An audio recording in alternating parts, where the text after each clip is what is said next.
Jean-Yves Talec, bonjour. Bonjour. Alors hier, l'instance que vous représentez, le tribunal administratif, dressait le bilan de l'année écoulée. Nous allons y revenir, mais l'actualité plus chaude au tribunal administratif concerne le dossier des indemnisations par rapport aux victimes du nucléaire. Le tribunal va devoir réexaminer 12 demandes d'indemnisation qui lui avaient été soumises mardi dernier. Il y en avait 10 mardi dernier, puis il y en a 2 qui sont rajoutés. Alors, lors de l'audience devant le tribunal administratif, les changements introduits via la loi de finances 2019 n'avait pas été évoqué. Pourquoi ?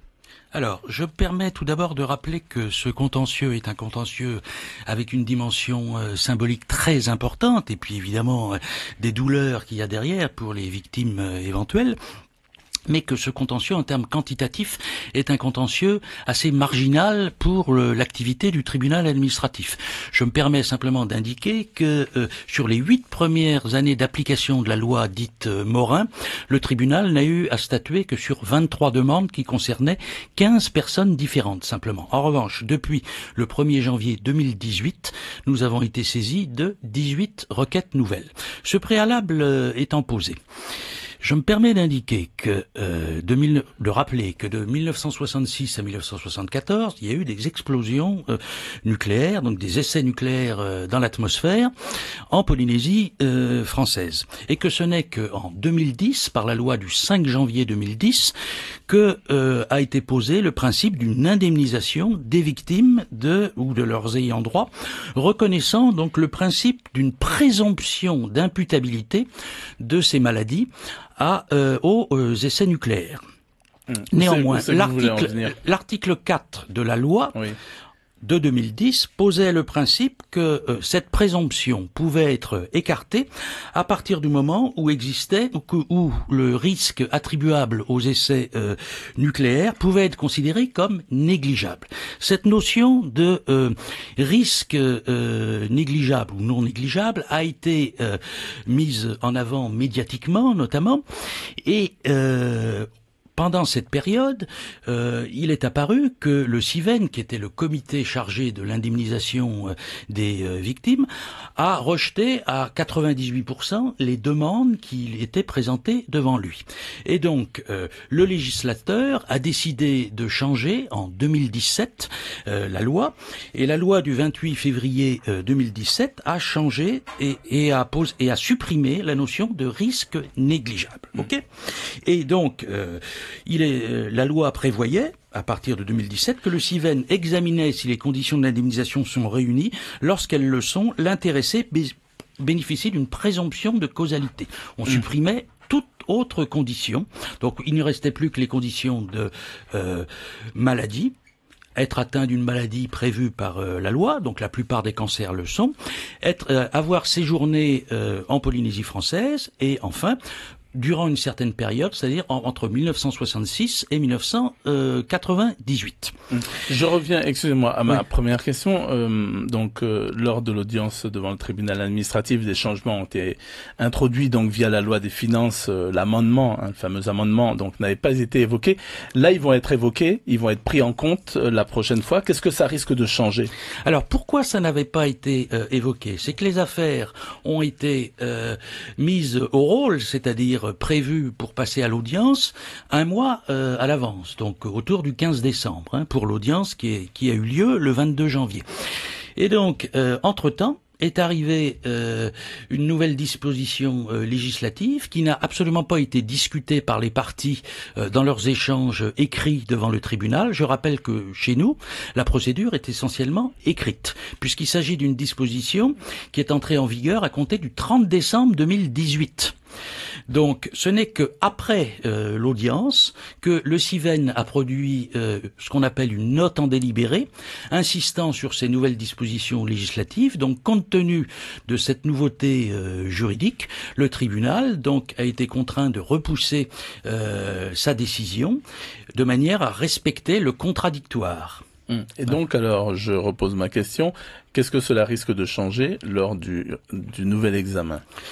Donc, le tribunal, tout d'abord, dans le calendrier, devra examiner ces décisions qui sont contestées, ces demandes d'indemnisation, sans doute avant le mois d'avril ou mai prochain. Premier point. Deuxième point, il devra tenir compte dans son appréciation de l'état du droit existant, puisque nous sommes en plein contentieux, comme on dit dans notre jargon un peu technique, c'est-à-dire que nous devons nous prononcer en application du droit existant à la date de notre décision et non pas à la date prise de la décision prise par l'administration. En plus clair, est-ce que ça risque de pencher en faveur de l'association 193, par exemple, qui avait donc introduit ces 10 demandes d'indemnisation ou pas? Ça, je ne peux pas répondre à cette question dans la mesure où c'est une décision collégiale du tribunal qui interviendra. Revenons à l'activité du tribunal. D'abord, rappelez que vous jugez donc les litiges, que vous pouvez par exemple annuler une décision de l'administration ou attribuer une indemnité pour réparer le dommage causé à une personne par l'administration. Vous veillez à ce que tous les actes administratifs soient légaux, qu'ils émanent du haut-commissaire, des présidents du pays, de l'Assemblée, des communes ou encore des établissements publics. Alors ça fait beaucoup de travail, vous êtes 4 magistrats, 4 agents au greffe, vous êtes assez nombreux. Nous sommes tout à fait nombreux. Il arrive néanmoins que nous ne puissions pas siéger dans notre composition dans la mesure où il peut y avoir une incompatibilité entre la position d'un magistrat, et notamment du président, et tel ou tel dossier. Par exemple, si j'ai participé à une commission administrative qui a pris une décision, je ne peux pas, après, être juge et partie. Donc le Code prévoit que dans ces hypothèses-là, il soit fait appel au service d'un magistrat judiciaire, c'est-à-dire de la cour d'appel ou du tribunal de première instance. Alors l'année dernière, le nombre de requêtes nouvelles a été en légère diminution par rapport à l'année antérieure, 451 contre 461. On assiste plus globalement depuis 2014 à une baisse régulière de nouveaux dossiers. À quoi est-ce qu'il faut selon vous attribuer cette baisse et qu'est-ce qu'elle traduit pour vous ? Alors, cette diminution du contentieux, d'abord, va à l'inverse de ce qui est constaté sur le plan national, dans tous les tribunaux, dans la moyenne des tribunaux administratifs de France métropolitaine, mais aussi d'outre-mer, parce que notre structure du contentieux n'est pas la même. Nous n'avons pas, par exemple, ici, le contentieux des étrangers, qui concerne les mesures d'éloignement des étrangers.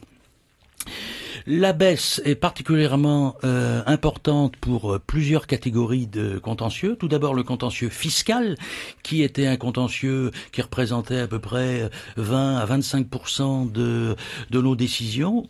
L'année dernière, ça ne représente plus que 10% de nos décisions. Autre contentieux qui a connu une diminution très forte, c'est le contentieux du domaine public, notamment les atteintes au domaine public. Quand j'ai démarré ici en 2013, on en avait 50 à 60 par an. L'année dernière, il y en a eu 5. Est-ce qu'il y a des contentieux, des litiges que vous avez à juger qui reviennent plus souvent que d'autres?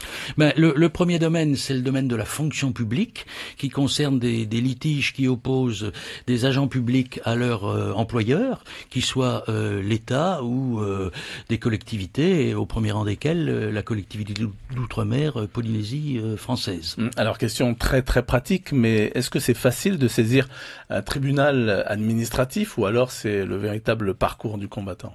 C'est tout à fait facile, puisque dans la plupart des cas, il n'est pas nécessaire d'avoir recours au service d'un avocat. Et nous avons également modernisé les procédures, puisque les procédures sont de plus en plus dématérialisées. Nous avons une application qui s'appelle Télérecours. On peut nous saisir par le biais de cette application télérecours.fr. Vous êtes en poste, vous l'avez évoqué depuis 2013 sur le territoire. Alors on dit souvent que les magistrats, ce n'est pas bon qu'ils restent en poste trop longtemps dans un même lieu, une même affectation. Vous en pensez quoi, vous? Ça fait trop longtemps que vous êtes en poste ici ou bien vous trouvez qu'il vous faut encore du temps pour mener à bien votre mission? Je n'ai pas apporté d'appréciation sur l'application naturellement de la loi qui impose depuis 2012 au président du tribunal administratif de ne pas rester en fonction plus de 7 ans. Donc quoi qu'il arrive, je ne pourrai pas exercer mes fonctions au-delà du 2 août 2020. Bon, il me semble qu'effectivement... 7 ans, ça suffit 7 ans, c'est suffisant, oui, tout à fait, pour pouvoir appréhender les réalités. Si vous voulez, il faut à la fois, d'un côté, appréhender les réalités locales, et de l'autre côté, garder la distance nécessaire pour que le juge reste impartial. Merci beaucoup Jean-Yves Talec d'avoir accepté notre invitation. Je rappelle que vous êtes le président du tribunal administratif et puis je rappelle aussi que l'on peut trouver toutes les informations pratiques sur le site internet polynésie-française.tribunal-administratif.fr. Merci encore. Je vous remercie. C'était l'invité café.